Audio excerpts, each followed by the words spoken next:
오늘 우리에게 주신 말씀 보겠습니다. 나훔 3장 12절부터 마지막 19절까지입니다.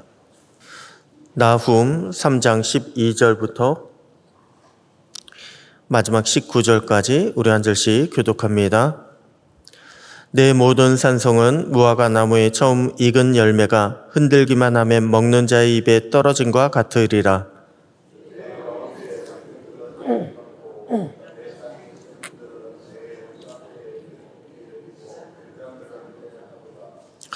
너는 물을 길어 에워싸일 것을 대비하며 너의 산성들을 견고하게 하며 진흙에 들어가서 흙을 밟아 벽돌 가마를 수리하라.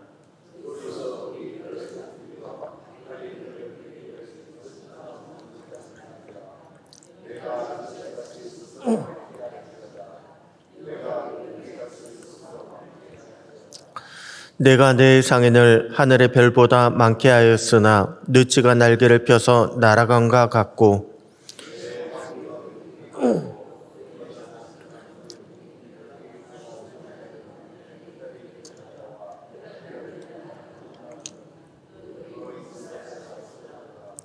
아수르 왕이여, 내 목자가 자고 내 귀족은 누워 쉬며 내 백성들은 산들에 흩어지나 그들을 모을 사람이 없도다.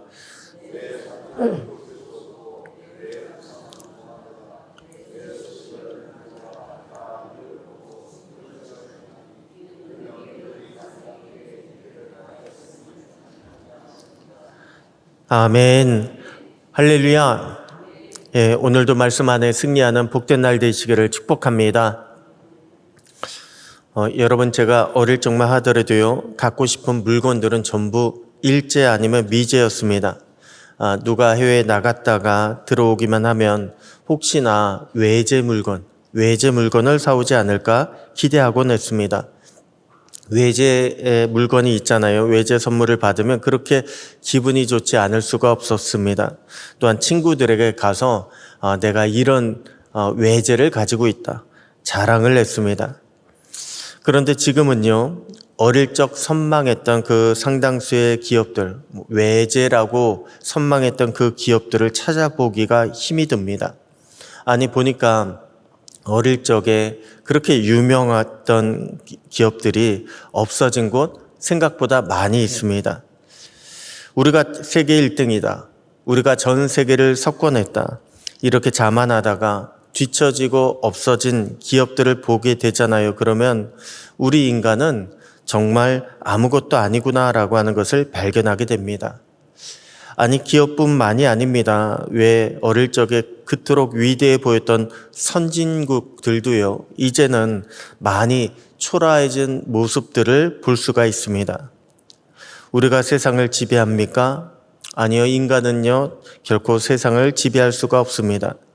우리가 아무리 많은 준비를 한다 할지라도요, 인간은 세상을 지배할 수가 없습니다. 세상을 지배하고 세상을 다스리신 분은 오직 하나님 한 분뿐이십니다.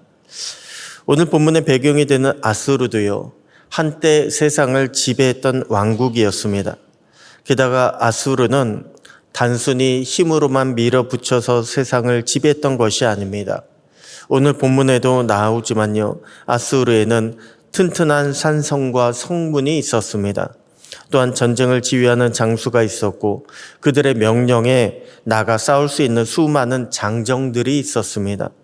게다가 아수르에는요, 많은 상인들이 있어서 재정을 뒷받침해 주었습니다. 전쟁을 할 수 있고 나라가 부강해질 수 있도록 많은 상인들이 있었고, 또한 아수르에는 체계적으로 나라를 관리할 수 있는 방백들, 그런 지방 관료들이 있었습니다. 그래서 아수르가 세상을 지배할 수가 있었던 것입니다. 하지만 그렇게 무너지지 않을 것 같았던 아수르도요, 어느 날 한순간에 역사의 뒤안길로 사라지고 말았습니다. 아니, 어떻게 그런 일이 벌어졌을까요? 하나님께서 뜻을 정하시니까요. 하나님께서 뜻을 정하시고 하나님께서 마침내 심판하시니까 그 무시무시한 아수르도요, 결국 무너지고 말았습니다. 여러분, 그렇습니다. 인간의 역사는요, 하나님께서 정하십니다. 우리 인생의 역사도 하나님께서 정하십니다. 그래서 오늘 본문 12절에 뭐라고 말씀하고 있습니까? 내 모든 산성은 무화과 나무에 처음 익은 열매가 흔들기만 하면 먹는 자의 입에 떨어진 것 같다고 말씀하고 있지 않습니까? 여러분, 당시의 아수르의 산성이 얼마나 견고한지 아십니까? 자료를 보잖아요. 그러면 발굴된 아수르의 성벽을 보니까 굉장히 높았습니다. 제일 높은 것의 높이는요, 무려 30m나 됐습니다. 30m면요, 아파트 10층 높이에요. 사진으로도 직접 확인해 봤는데 정말 높은 성벽이 있었습니다. 게다가 그 성벽 위에는요, 마차 세대가 나란히 다닐 수 있을 정도로 굉장히 넓었습니다. 높기만 할 뿐만이 아니라 넓었어요. 그만큼 튼튼했습니다. 그런데 그런 아수르의 성들이 무화과 나무를 흔들면 열매가 떨어지듯이 넘어가게 됩니다. 도저히 넘어갈 수 없는 성벽을 만들었는데 하나님께서 뜻을 정하시니까 넘어가게 되었다는 것입니다. 실제로 오늘 보면 앞에 나오는 나훔 2장에 보잖아요. 그러면 홍수로 범람하는 물에 의해 수문이 열리면서 왕궁이 소멸될 것이다. 나훔서는 이렇게 예언의 말씀을 주고 있습니다. 그리고 정말로 아수르는요, 갑자기 멸망을 당하게 됩니다. 하나님께서 정하시니까 돌이킬 수가 없는 거예요. 여러분, 인간의 역사는 하나님께서 이렇게 정하시고 이렇게 이끌어가고 계십니다. 우리는 이것을 깨달아야 합니다. 우리의 인생도 마찬가지라는 것입니다. 우리의 인생도 내가 계획하고 내가 만들어가고 내가 열심히 하기만 하면, 수고하기만 하면 내 인생이 열리게 될 것 같지만 아니요, 우리의 인생도요, 하나님께서 정하십니다. 하나님께서 이끌어 가십니다. 그러므로 우리는 무엇보다 하나님의 뜻을 구해야 합니다. 하나님의 지혜도 구해야 합니다. 우리가 하나님의 뜻을 모르잖아요. 그러면 하나님이 이끌어가고 계신 역사에 참여할 수가 없습니다. 길을 몰라서 내 마음대로 나아가게 되는 거예요. 또한 우리가 하나님의 지혜가 없으면 세상 유혹과 시험에 넘어갈 수밖에 없습니다. 그러므로 우리는 날마다 말씀과 기도로 아버지의 뜻을 깨달아야 합니다. 아버지의 뜻에 순종해야 합니다. 그럴 때 하나님께서 우리의 인생을 선하게 책임져 주실 줄로 믿습니다. 그래서 오늘 본문은 우리에게 하나님만 의지하고 사람을 의지하지 말라고 말씀을 주고 있습니다. 오직 하나님만 의지하라. 사람은 의지하지 말라. 의지할 대상이 못 된다. 오늘 본문 13절 보니까요, 내 가운데 장정들은 여인 같고, 장정들이 여인 같다고 했습니다. 아니, 장정이 여인 같으면 어떻게 전쟁터에 나가서 싸울 수가 있습니까? 그런데 아수르의 그 수많은 장정들이, 아수르가 믿었던 많은 장정들이 그렇게 된다는 것입니다. 한마디로 믿는 도끼에 발등을 찍힌 것입니다. 16절에도 보니까 내가 내 상인을 하늘의 별보다 많게 하였으나 느치가 날개를 펴서 날아간 것 같고 내 방백은 메뚜기 같고 너의 장수들은 큰 메뚜기 떼가 추운 날엔 울타리에 깃들었다가 해가 뜨면 날아간 것 같으니 그 있는 곳을 알 수 없도다. 그렇게 많았던 상인들이, 그렇게 많았던 장수들과 장정들이, 방백들이 날아가 버려서 여기 있었나 싶을 정도로 알 수 없을 정도가 되었다는 것입니다. 여러분, 고대 제국 아수르는요, 재정 확충을 위해서 상인들을 하늘의 별처럼 많이 허가해 주었습니다. 상업할 수 있는 그런 허가권을 준 거예요. 그리고 나라의 영토가 제국이라 불릴 만큼 넓어지니까 방백이라고 하는 지방 관료를 두었습니다. 그리고 그 많은 상인들과 방백들이 나라를 튼튼하게 지탱해 줄 것이다. 이렇게 아수르는 믿고 있었습니다. 그런데 성경은 그것을 무엇에 비유합니까? 느치와 메뚜기로 비유하고 있습니다. 여러분, 느치는요, 작은 메뚜기예요. 그리고 메뚜기는 사막 메뚜기, 왜 메뚜기 제약에 나오는 그런 군대처럼 강한 사막 메뚜기입니다. 그런데 여러분도 아시다시피 메뚜기 무섭습니까? 아니요, 메뚜기는 무섭지 않습니다. 한 마리 메뚜기 있잖아요. 그럼 손으로 잡아서 이렇게 살필 정도로 메뚜기는 무섭지가 않습니다. 벌이나 전갈은 그렇지 않잖아요. 벌이나 전갈은요, 한 마리만 있어도 우리는 도망칩니다. 무섭다고 도망칩니다. 그런데 메뚜기는 전혀 무섭지가 않습니다. 하지만 메뚜기가 떼로 몰려다니게 되면 얘기는 달라집니다.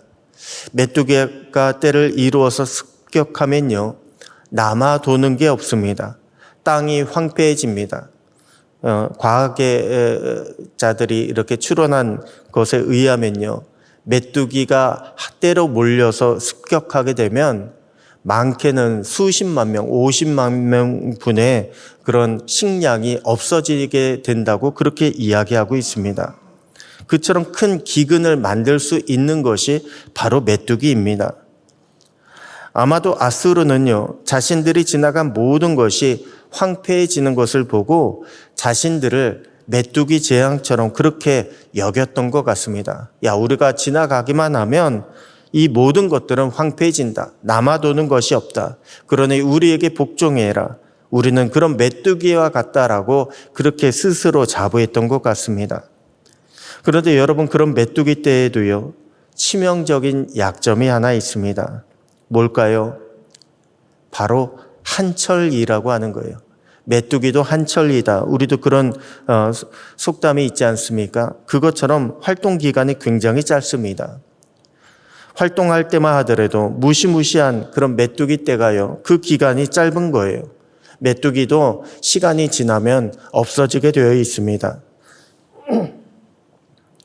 오늘 저와 여러분은 누구를 기대며 살아가고 있습니까? 무엇을 기대며 살아가고 있습니까?